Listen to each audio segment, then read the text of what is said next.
લેબેનોનમાં pager walkie-talkie બ્લાસ્ટમાં 32ના મોત, 95 લોકોને Iran airlift કરવાની ફરજ પડી. લેબેનોનમાં 17 સપ્ટેમ્બર પેજર સિરિયલ બ્લાસ્ટ તો ગઈકાલે મોબાઈલ, લેપટોપ, વોકી-ટોકી સહિતના અનેક વાયરલેસ ડિવાઇસમાં વિસ્ફોટો થયા બાદ ભારે ખુવારી સર્જાઈ છે. આ બીજી શ્રેણીના વિસ્ફોટોમાં લેબેનોનના 20 લોકોના મોત થયા છે તેમજ 450થી વધુ લોકો ઘાયલ થયા છે. મોટાભાગના વિસ્ફોટો ત્યારે થયા જ્યારે હિઝબુલ્લાહ કમાન્ડરો આ ઉપકરણોને તેમના હાથમાં પકડી રાખતા હતા. હિઝબુલ્લાહે 5 મહિના પહેલા જ તે ખરીદ્યા હતા. પેજર અને વોકી-ટોકી બ્લાસ્ટ બાદ અત્યાર સુધીમાં 32 લોકોના મોત થયા છે. 17 સપ્ટેમ્બરે લેબેનોન અને સિરિયાના ઘણા શહેરોમાં એક સાથે એક જ કલાકમાં સેંકડો પેજર બ્લાસ્ટ થયા હતા. એમાં 12 લોકોના મોત થયા હતા અને 4000થી વધુ લોકો ઘાયલ થયા હતા.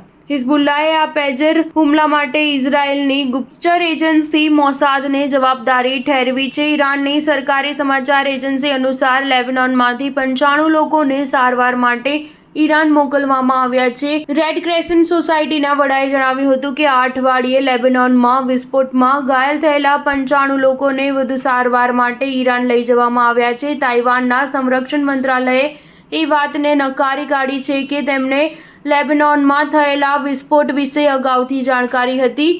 CNNનો દાવો છે કે પેજર બ્લાસ્ટ ઇઝરાયેલની જાસૂસી સંસ્થા મોસાદ અને ઇઝરાયેલની સેનાએ સંયુક્ત રીતે કર્યો હતો. ઇઝરાયેલે તેને સ્વીકાર્યું નથી પરંતુ તેમાં તેની સંડોવણીનો ઇનકાર પણ કર્યો નથી.